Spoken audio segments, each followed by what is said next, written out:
I was watching Colin and Greg live on Twitch TV. Something I like to do if I get back quick enough from work, or if I doing the dishes and I want something to listen to properly that's actually going to entertain me, because Colin and Greg are awesome.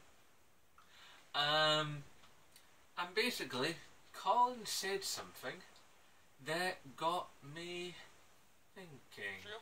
Right, indies are the ones who are pushing it forward, doing wholly different things, doing something different out there that you're not seeing on the AAA space. But I think AAA adds new mechanics, new things like that. But yeah, I think Far Cry Primal is a great example of it, right? I'm just no, it's more Far Cry.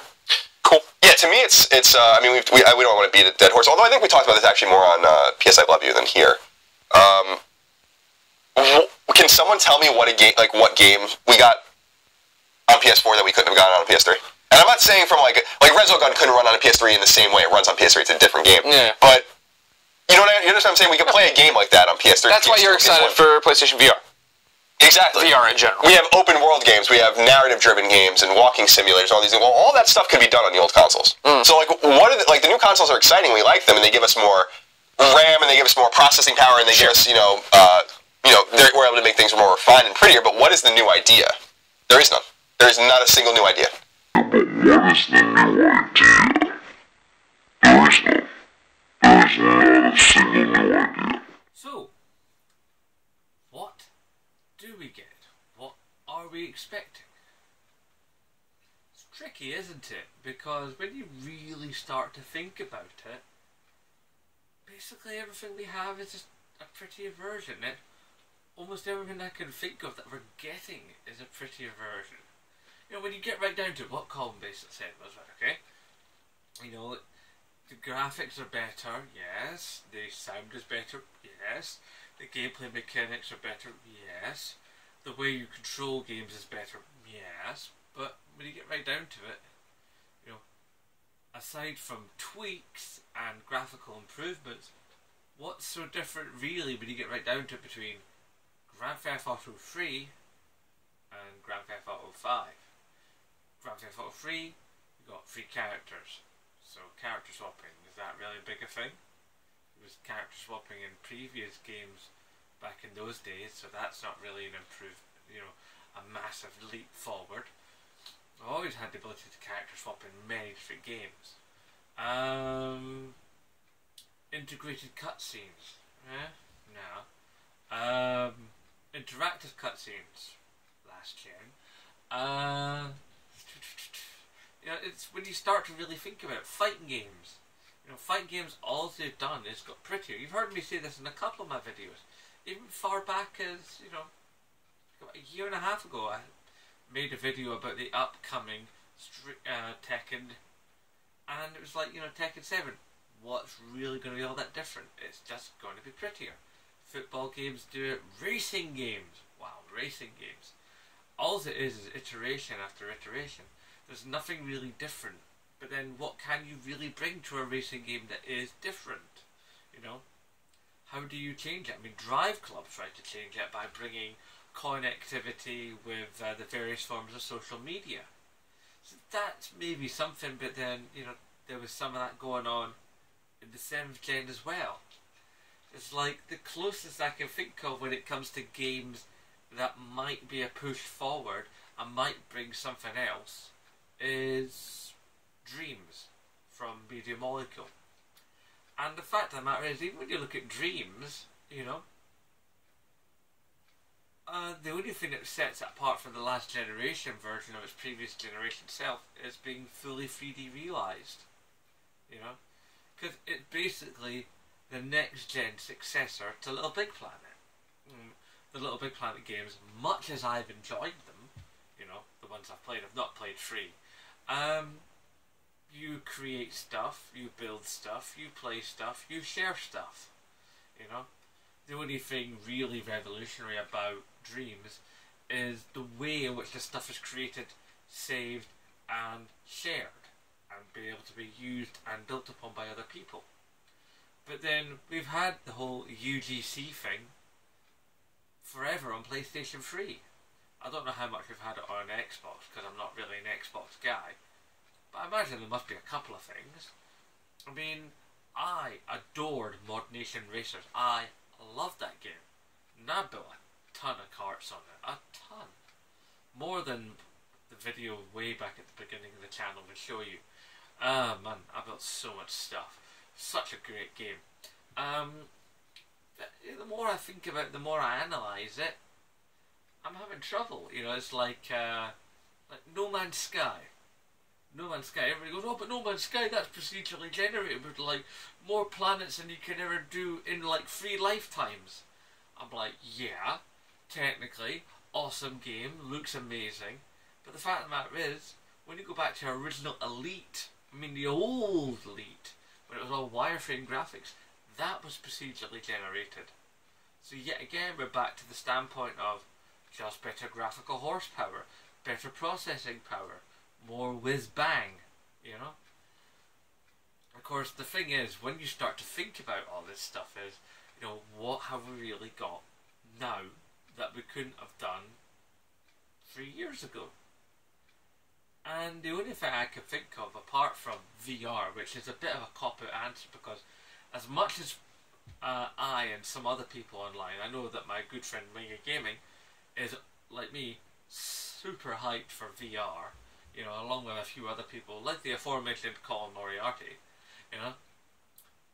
As much as we're excited about the prospect and the development and the idea of where VR could go, because it's just on its very embryonic stages and it could do amazing things, we actually are having trouble imagining what they could do.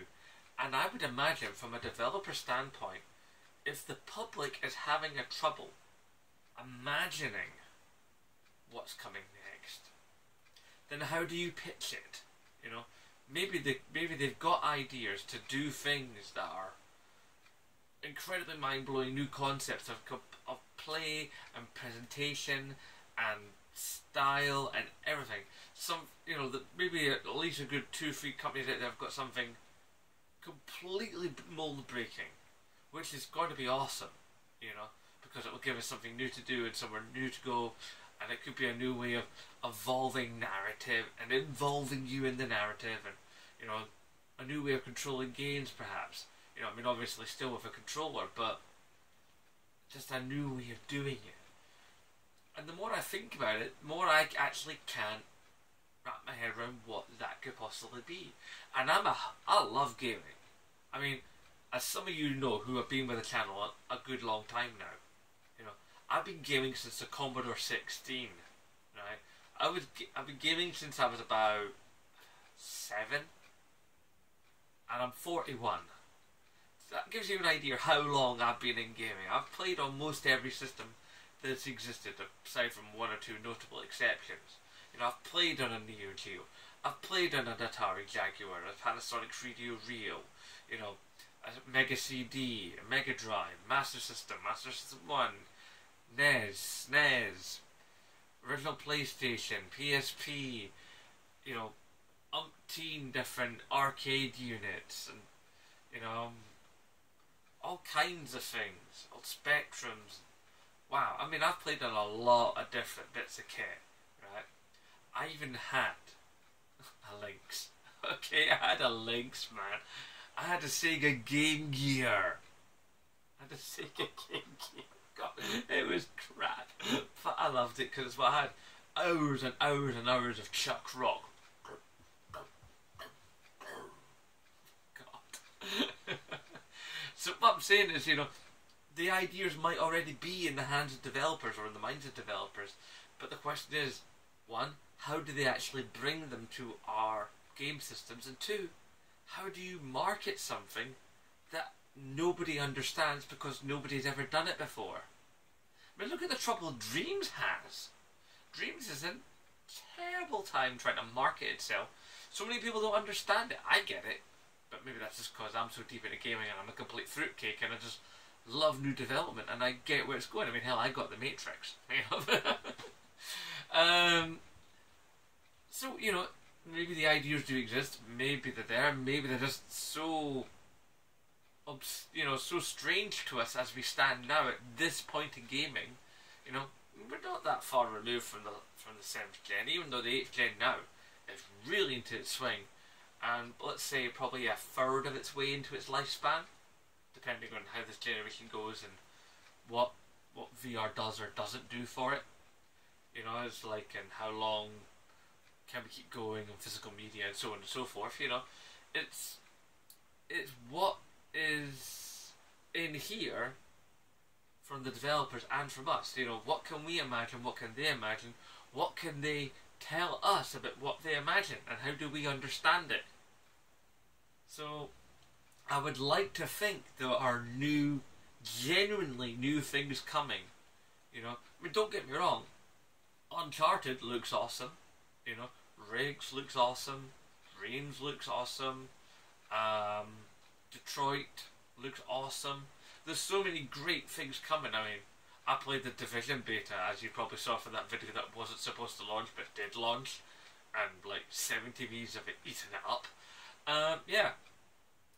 So yeah, talk to me. What do you think? You know, like, slam it in that comment section. Chuck it to me on Twitter. Use the PlayStation community that I have set up on my, you know. What do you think? What do you believe is coming next? You know, it's like, no, we're not talking hardware here, okay? That's not what we're talking about. We're not talking about hardware. We're not talking about Xbox. We're not talking about PlayStation. We're talking purely about games. What can games do to move forward? What, as Mr. Moriarty said, is the new idea? Definitely a comment worth exploring and debating on this forum. And if you want to make a video response to this, tell me exactly what you think in more fleshed out terms than what you can do with just basically writing on a YouTube comment box, and please feel free, and I will quite happily share that video. I'd love to know what you think. And on the subject of you guys out there, there have been a number of you recently who have come and subscribe to the channel, and I thank you. But a good number of you out there don't actually have any way for me to contact you within the confines of YouTube. And that is your choice to do so. But just so you know, when you don't have any contact details for me, I can't send you the welcome message. So here is the welcome message. I'm not going to give you all the words, I'm going to give you the brief summary. But basically, hi, welcome to the channel. I am open to your suggestions. If you think there's something the channel needs, or that I should talk about, or there's a story that you want to send me that you believe is a burning issue that you wish me to speak upon, please feel welcome to do so. I also Twitch stream under the same name, and I Twitter under the same name. So if you subscribe to the channel, and you subscribe to me on Twitter and Twitch, you'll always be kept abreast of everything I do, because everything I do, when I Twitch every Wednesday night, which I'm going to be doing fairly shortly this evening, that goes straight into my Twitter, and everybody gets to know. Include the fact that on my Twitter, you have the chance to vote upon what games I play every Wednesday evening. I don't know how many other channels do that. Also, when I launch a video, that appears on Twitter. So Twitter's a really good way to not only get in touch with me, but also to know what I'm doing and know when I'm doing it. On a final note, I'm going to be attending a comic convention on Saturday in my city. So if you're subscribed to me and you live in Edinburgh, and you want to tap me in the shoulder and go, hey Zembloke, love the channel and stuff, dude, you should totally do. Or you just want to say hey and say thanks for the content or whatever, you can catch me up at the Edinburgh Comic Convention. I think it's called CapitaCon or something. My awesome wife totally got me tickets, so you know, she's cool, and I'll go with my wee boy, and it's going to be his first comic convention stuff. It's going to be awesome. Anyway, enough rambling from me about that. So, to summarise, what's next in gaming? Gaming, not technology, the games. Yay to the new subscribers, hello, welcome. There are now 164 of you, yay! And I shall now round out this video in the manner that I always do. Please remember to rate, favourite, comment, share and subscribe. And of course, as always, aye, nae bother.